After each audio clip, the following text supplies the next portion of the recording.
I'm Rutuja Raverkar. I work with Uno Minda as head of Group Technology Office, and also head the innovation for the group.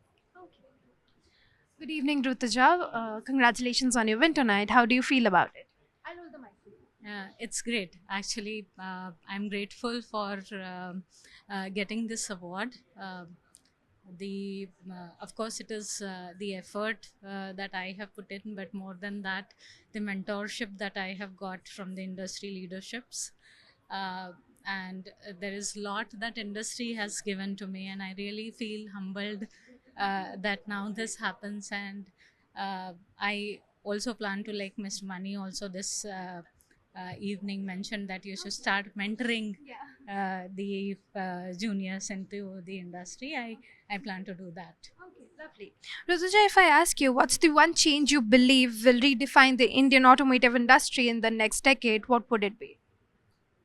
I think one thing cannot be named, maybe, but now for sure the technology, the way AI is taking up the shape into the automotive space.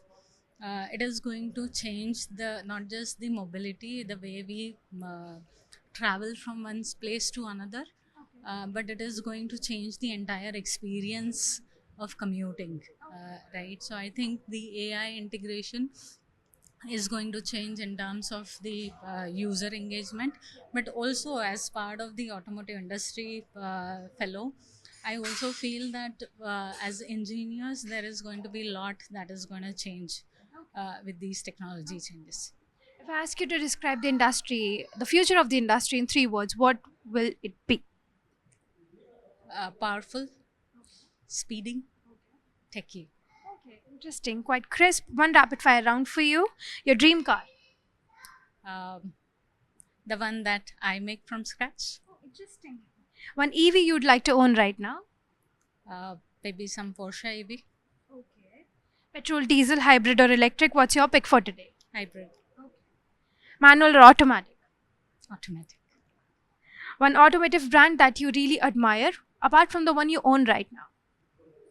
Oh, that's really very tricky. There's a lot, but maybe Mercedes Benz. Interesting. Favorite driving destination in India? Uh, Actually, many, but maybe fire. You have to be quick. Jaisalmer. Okay, interesting. A car feature you can't live without. Calling feature from the car, because I'm taking a lot of meetings from that. Seems like you're a talkative one. Okay, if you could test drive any concept car in the world right now, which one would it be? Oh, I would like to actually test drive Avinya. I'm eagerly waiting for it because it is the homegrown concept car, and really looking forward to it. One last question to you. ICE to EV in 2030, is it reality or wishful thinking? Reality, it's already there. Thank you so much for your time. It was lovely talking to you.